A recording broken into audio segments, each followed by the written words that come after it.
Bonjour tout le monde et soyez le bienvenu chez votre chaîne ESBTP Channel.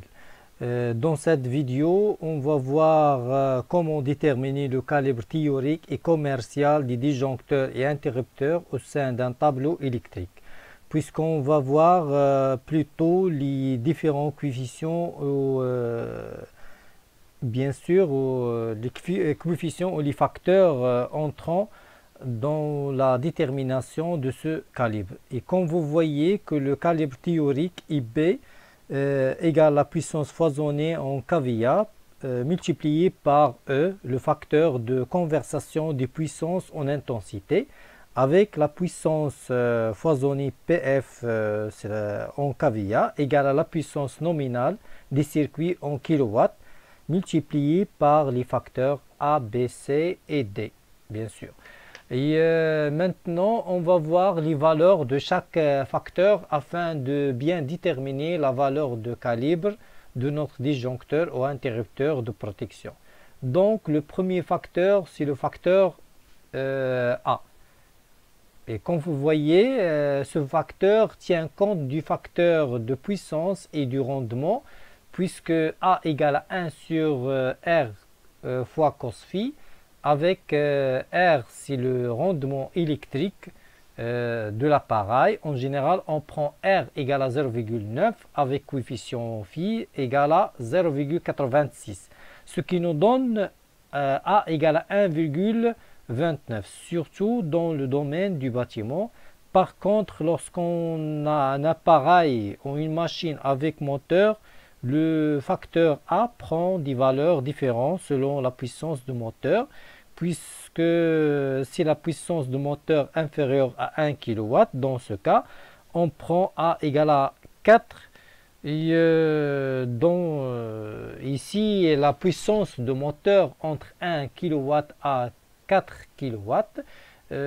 Dans ce cas, on prend le facteur A égale à 2. Ici, la puissance du moteur entre 4 à 50 kW, on prend le facteur A égale à 1,5.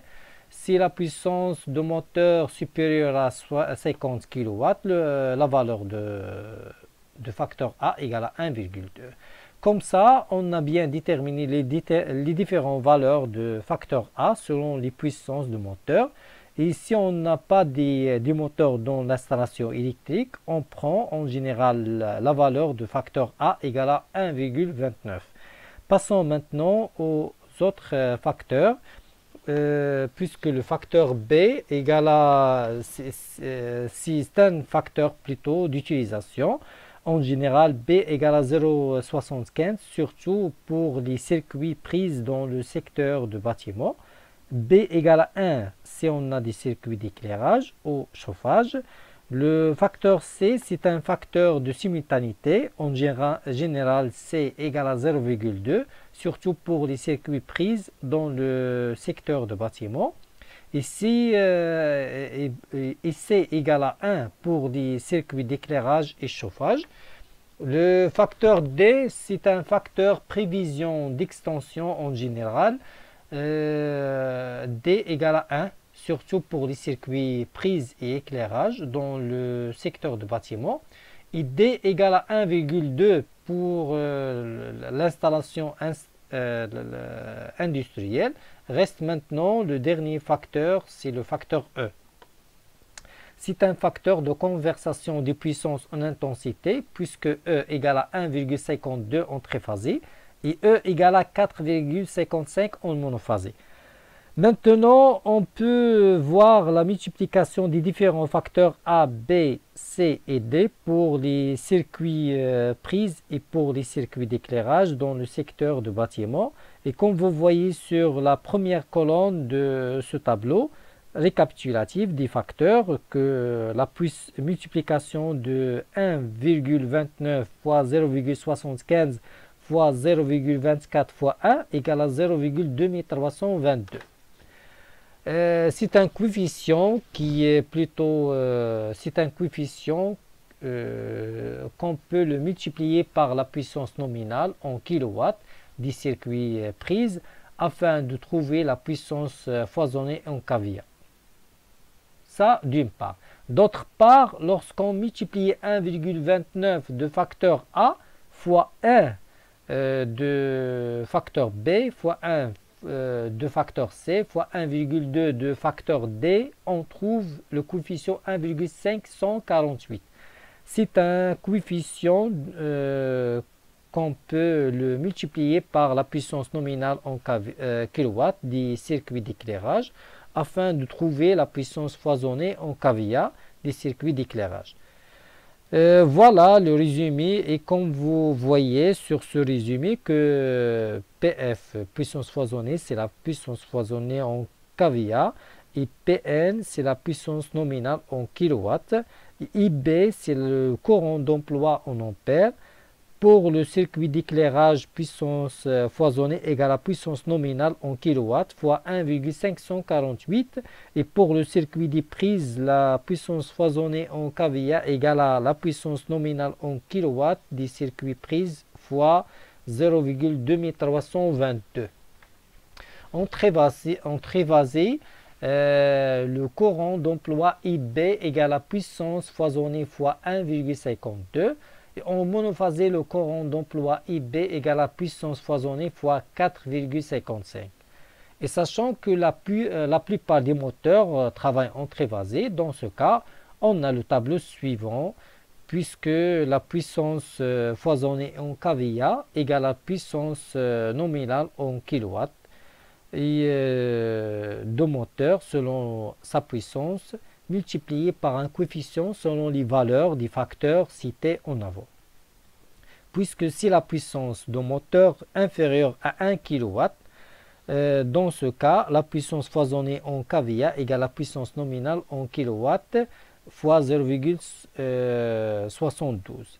Et c'est la puissance moteur entre 1 à 4 kW, ce qui signifie que la puissance foisonnée en kVA égale la puissance nominale fois 0,36. Ici, la puissance moteur entre 4 à 50 kW, c'est-à-dire que la puissance foisonnée en kVA égale la puissance nominale fois 0,27.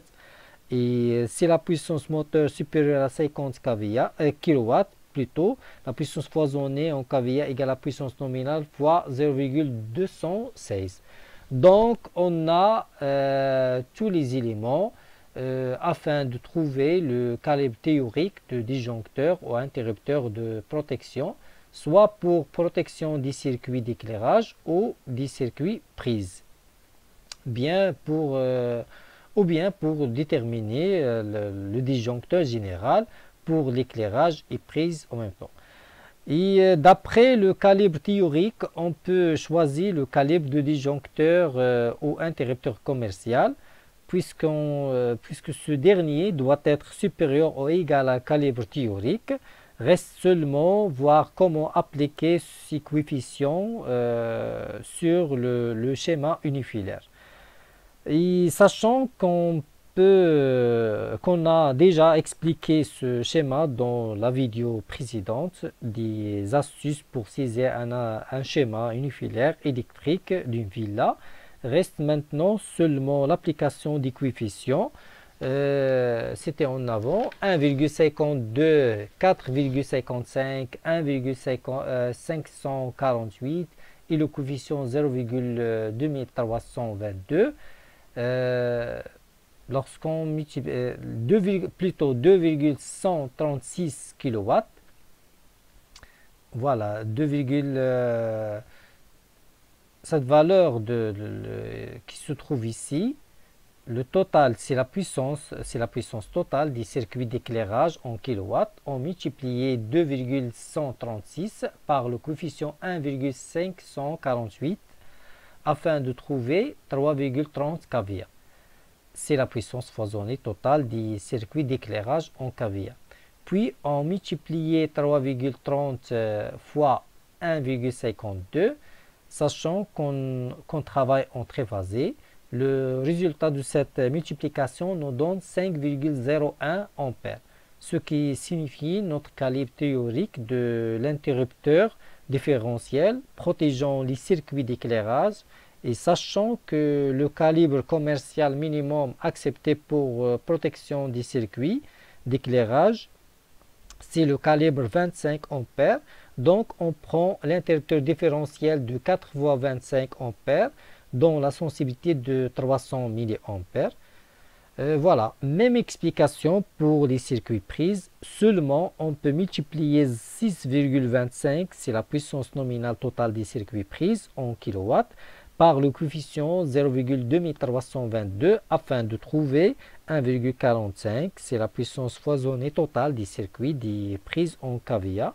Puis on l'a multiplié par le coefficient 1,52, nous donne 2,2 ampères. C'est notre calibre théorique protégeant plutôt le total des circuits prises. Et sachant que le calibre commercial minimum accepté pour protection totale des circuits prises, c'est le calibre 25 ampères. Donc on prend l'interrupteur différentiel de 4 fois 25 ampères dont la sensibilité de 30 mA.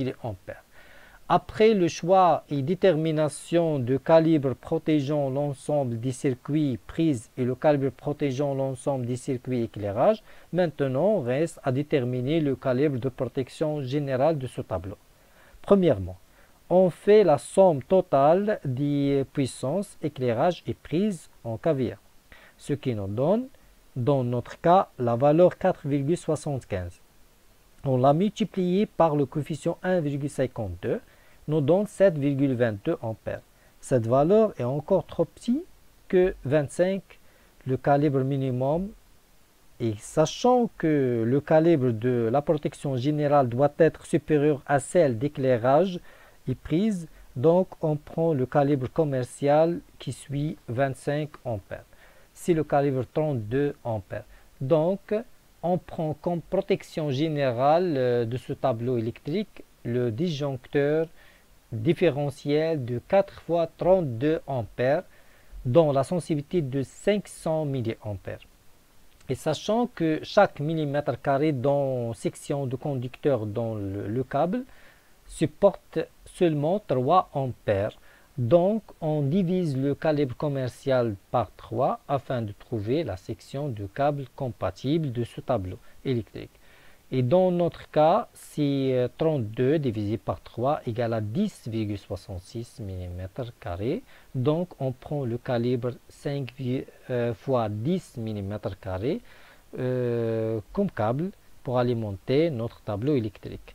Voilà, merci beaucoup pour votre attention. N'hésitez pas de faire liker et abonner à la chaîne ISBTP Channel afin de recevoir toutes les nouveautés dans ce domaine. Merci encore une fois et à la prochaine vidéo. Merci.